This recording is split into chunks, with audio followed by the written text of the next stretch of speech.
This is your host, Anatibisayo. I hope you all are doing well. It has been a few days. I didn't upload last week, y'all. A friend of mine was like, "Did you post this week?" I was like, "Oh my God." Last week was a lot. I'm not gonna lie, with the election and just so much that was going on with that. No matter how you voted and how you saw it, I know that you saw um, just everything that was going on online, people's feelings, whether they were super excited or super disappointed. It was a lot. And as someone who um, has a gift of mercy, or an empath, as the world calls it, and I say as the world calls it because there's a lot of things that comes with being an empath that I do not resonate with, but it's a popular term that people understand. Anyways, it's that sense of feeling what other people feel, and it really is just God gives us the ability to sense what's on people's hearts and how they feel for a reason. And so I felt the heaviness of the world, and I felt sort of the division that was really hard um for me, because you see the tricks of the enemy to really divide. And rightfully so, a lot of people have their very strong differences of opinion, and I won't go too much into the election and all that, because I myself, to be honest, and processing that's something that I have to run everything by God, because I can't allow my own feelings to my feelings are important, but I cannot allow my own feelings to sort of take over, because yeah, I have to be focused on the assignment of what do you want me to do, God, during this moment, especially as someone who's called to community, right? My job is to build community and bring people together, and that can be a delicate mission, because there's a lot of different people, different beliefs, and all these different things, um and so it's just a lot. But yeah, your girl was very much trying to process that and having difficult conversations, all this different stuff. And so I'm not gonna lie, I had in mind, like, I gotta post and I gotta record an episode, but I didn't. Like, I love y'all for the grace that you all have given me in this season, because are you going to sleep? I'm like in the middle of the recording. Oh, okay. No, absolutely not. Please. But you all have given me so much grace because um I've been consistent, but it has looked very different. I remember when I first started in 2020. No, leave the weighted blanket, Gray. My son is on a mission, and maybe he just wants to be on the podcast today. But I remember in 2020 when I first started, obviously where there were different times, but this is what happens when we compare, situations. But in 2020, I was consistently like every single week on it. Obviously, so much has changed since then. So extending myself grace, and thank you all for the grace and for still rocking with me. We are almost coming to an end of season 6. We have talked about so much. We have talked about social wellness. We have talked about physical health. We have talked about a host of things, um, to really improve our lives. And there's different dimensions. I know that there are different layers and different dimensions, that everyone is in different places of their lives. I know some, you're probably struggling and trying to get to the next level with where you're doing a little bit better than struggling. For other people, you're doing okay and you want to improve and do um much better and strive for wellness. So we're at different levels, and I hope that you all were able to sort of assess where you are, what you need, and take what you've needed from the well. And for me, I've definitely had to do a lot of introspection as I've been recording, right, at where I am in my life. And I think that's the other reason why it's a little bit, if I'm keeping it all the way 100 as I always do, it's harder for me to just put content out, because I'm also growing. And as I put content out, as I record, I myself am going through another growth journey. And as you know, that can be really uncomfortable. It's having difficult conversations with yourself, having difficult conversations with God, like certain things like, why are we still here? And he's like, well, what haven't you been doing? You know? Um, so processing while at the same time trying to deliver um what I have to deliver in order to pour into the well and to um record episodes consistently. I hope that made sense, y'all. But yeah, so we've been doing a lot of striving for wellness and having these different conversations. Um, I wanted to sort of check in and also highlight for those that are wives and moms who are married but feel alone in your marriage or feel like you're doing everything in your marriage, um, just going through a hard time in your marriage, where it feels like a really dark place and it feels like it's never going to get better because, a lot of this season has been focused on helping wives and moms grow as individuals, but also focus on their homes, right? Like last time we had Dee talking about the spiritual health and the environmental health of your home, right? What is the atmosphere of your home? And that is really hard when you do not have a partner that is on the same page. And today I wanted to talk about how can two walk together if they don't agree, right? If you and your husband are not on the same page about what you're doing in your home, it's going to cause a lot of friction. And I've been having different conversations with people just about like having strife in their home and wanting to create a different atmosphere because we're curse breakers, right? So a lot of us are trying to do the opposite that we saw in our homes and not have strife, and we want peace and we want love and we want a place where we're saying I love you and we're having hugs, but it also goes deeper than that. It goes deeper than that to ensure that we are staying true to the mission that God has called us to, staying true to the mission that God has called us to as a family. Because I think many times where we sort of lose it is when we are doing the opposite of what we saw growing up, but that doesn't always mean that you're in alignment with the will of God for your family. And so it's important to go back to God and ask, what is it that you've called our family to do and be on this earth? What is the mission? What is the vision of our family? And ensuring that you and your spouse are doing that together. And if your spouse is not on the same page of even wanting to seek God or, thinking you're crazy, whatever it is, you can still do it on your own. Um, and again, I know it's difficult when you are already doing so much on your own, but you need to have a mission and vision hold in your heart so that you know what you're striving for. I know that, many years ago, man, I remember my husband and I not being on the same page at all. And I was desperately seeking God because I was like, if you don't give me something, I'm out of this marriage. And God gave me bits and pieces of the things that He had called us to. And I was like, bet. And I've held on to that during hard times in our marriage because when you're called to leadership, you're called to a particular mission, for our part of our mission is helping other families. It can be really hard. The fight is hard because the enemy doesn't want us to help other wives and help for me to help other wives and for us to help other couples and help, families. Like what? Absolutely not. So the fight is hard. And because it's our regular fight with the work that we're doing in our own family, plus the fight and the spiritual warfare that we encounter, it's just so many different layers that for me, I needed that, right? And so what I'm saying to you all is to do the same.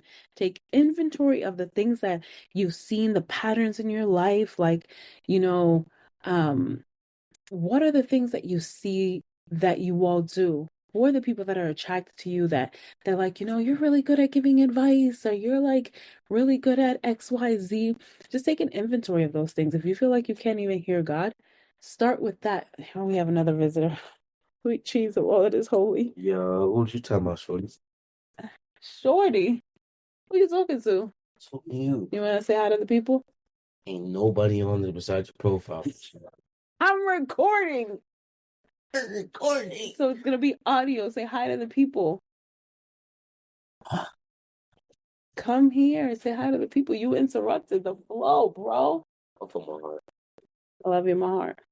You know, Come here. today's no sock game day. You know what I'm Oh, saying? please, that's disgusting. Sweet sleep in Jesus' name. NSG. Oh my God, Oh my God, Jesus. bro, you gonna lean me over and not expect that to happen. Lean me over is insane. Here we go. Appreciate the water, my heart. My heart. That is so wow. That's disgusting. That's disgusting. Have a teenager, they said. It'll be fun, they said. Yo, my rib hurts, shorty. Bro, I think it's funny. You're funny. Your rib hurts? It's like right here, I can't tell if it's a cramp or a bruise mark. Maybe it's gas. You This is going on the podcast. I'm not editing this. I am not going to edit this out. We gotta talk about boundaries in this house because I need to. Your brother came in, like, I need to put a sign that says, I am recording in red. I'll turn that. Sorry. Why is that? When are you gonna do an episode with me? Updated version of the mental health conversation we had when you were like, how old are you? You're 14. You're like 10. 8, shorty. Shorty, You're 5'4", right? 5'5". Pushing Brown 5'4", eyes. 5'4", 344. Oh my God. I love you, sweetheart.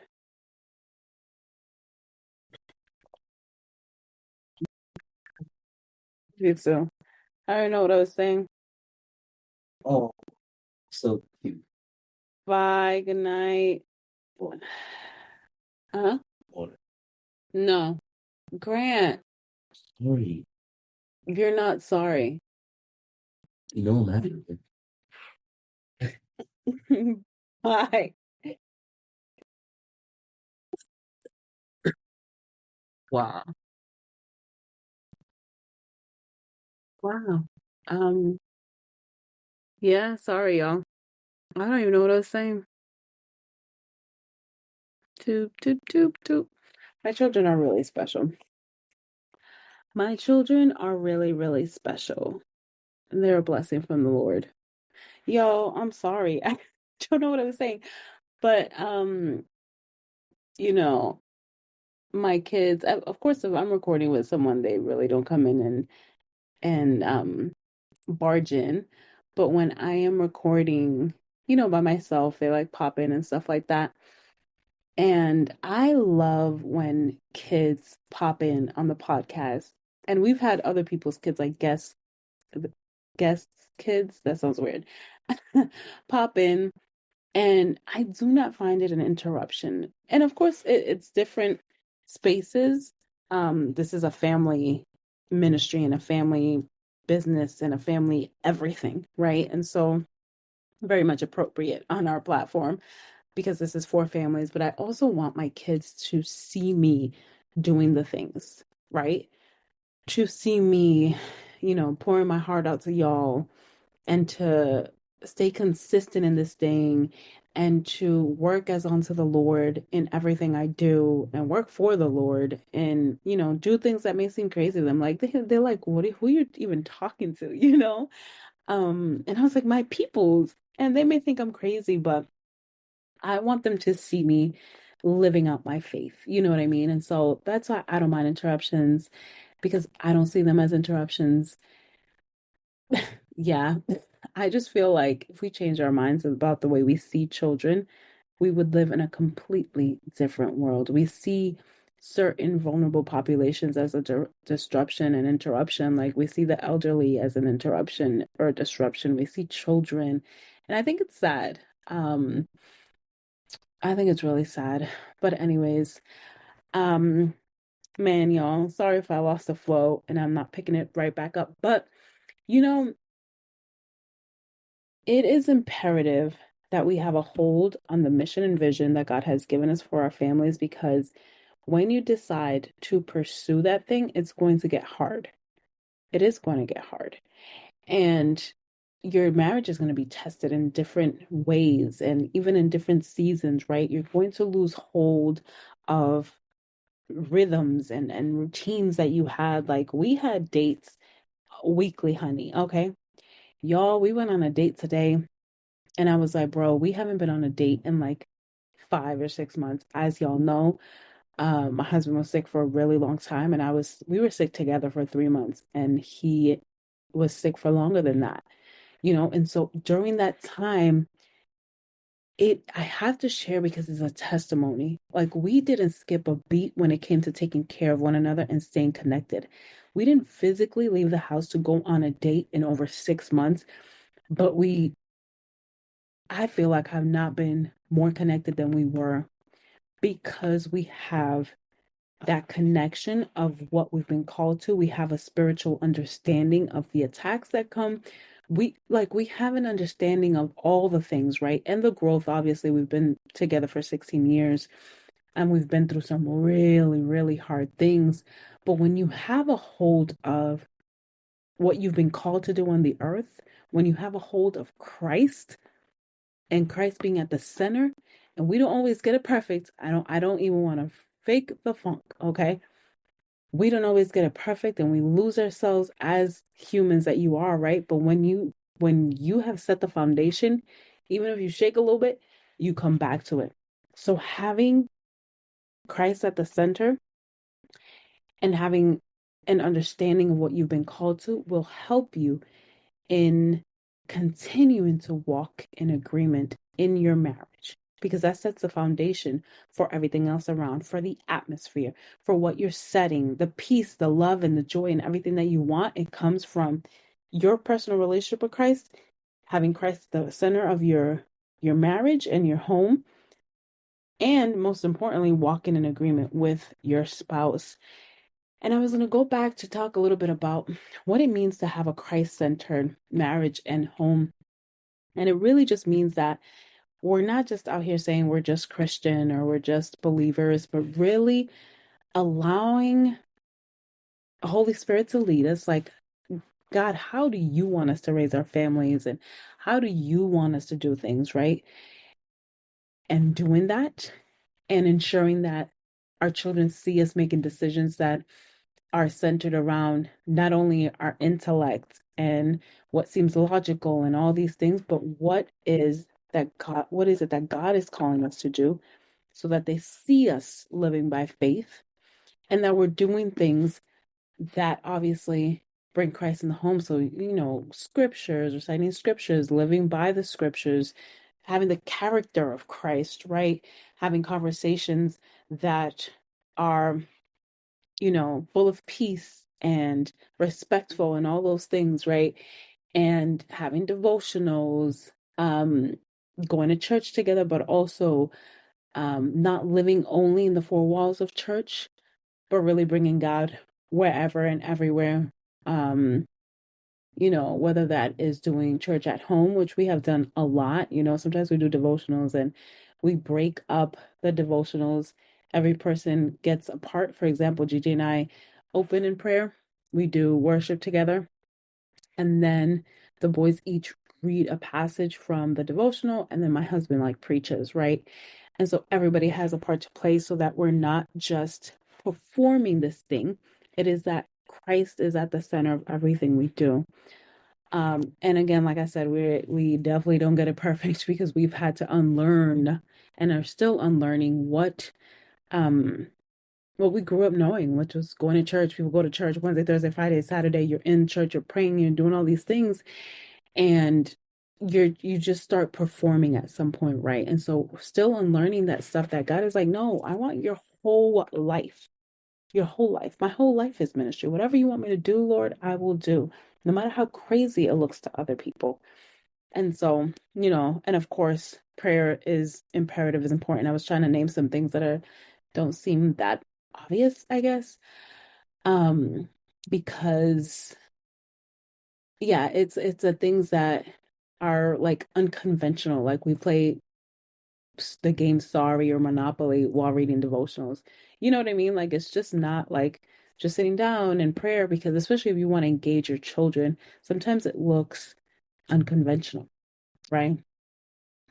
But I definitely just wanted to share all of that, sort of a little bit of a rant to ensure that we're checking in about the things that we are learning who are the people in our lives, what is our health like, what is the environmental health of our home, um, the physical health of ourselves, our families, our spiritual walk individually as a couple, and for our children. We're going to have a few more episodes. I'm super excited. Hopefully, we can get these guests on so that we can have a few more perspectives. And even if we don't get to all of them, because one that I really wanted to touch on was financial health, because we want to make sure that we're being good stewards over what we have financially, and also start talking about generational wealth and what that means. Because when you're a curse breaker, you don't really know, you don't see people um doing that, right? You don't see people establishing wealth, and you may not know where to start, right? And so I want to definitely talk about that more. So again, if we don't do it in season 6, y'all, we will be doing it in season 7. And the Lord already told me I can't take that long of a break, y'all. So I need to get it together. I'm working on some stuff behind the scenes so we could be more consistent and get these videos up on YouTube as well, because I know that has been a request. Or maybe it's just me feeling like it's been a request. But yeah, y'all. I hope y'all are with me on this check-in and just taking the time to do some introspection of yours on your own, of yourself as well as your family. What is the condition of your family? Where are some things that you need to grow? And possibly maybe needing community for keeping the faith in your marriage is something that you need. We will be having the Wife at the Well on November 22nd. November 22nd, y'all. It will be, sorry. It will be 8 p.m. CST, 9 p.m. EST, the Wife at the Well. It will be virtual. We're going to meet via Zoom, and it is completely free. I will hopefully, if I have the link, check. Hopefully, there is a link. I'm able to find the link so you can sign up and register, just so I have information and I can email y'all with any updates, and eventually, obviously with the Zoom link. But it will be November 22nd, so not this Friday, but next Friday. We're going to meet together, and usually I'll do like a teaching. We'll pray and we'll just talk. It really is important to me. First of all, because I feel like the Lord wants me to do that, but also I've realized that my marriage is not perfect, but we've come such a long way, and it has been nothing but God. And I remember when I was in that dark place, it was people that God sent my way. And I was desperately seeking community of people that understood me, because when you feel like you're a single married mom, or like you feel like you're in a very dark place in your marriage that you're ready to quit, or you feel like there's so much trauma that you're experiencing, or that your husband's experiencing, and that or that your spouse is experiencing, because I know that there's, different people that listen, but your spouse is experiencing mental health issues, and like there's just a bunch of issues that I dealt with, that I knew I needed people. And if I can be that for, even if it's just one person, I want to be that. I want to be that because I know what it felt like when I was in that situation. I felt hopeless, and I just needed someone to tell me it's going to be okay. You got this, and I'm here with you. So, you got this, and I'm here with you. Join me on the 22nd, The Wife at the Well. We are going to have one in November, and we're going to have one in December. And I'll let y'all know on the date on that so that you can put it in your calendar. But join me. Make sure you let somebody else know. Don't be afraid to come. You can stay off camera. You don't have to talk. You can just take in whatever you feel comfortable doing. I just really want you there. Okay, November 22nd. We're going to hang out via Zoom. We're going to pray and teach and do all the things. I love y'all so much. I pray that you're doing well.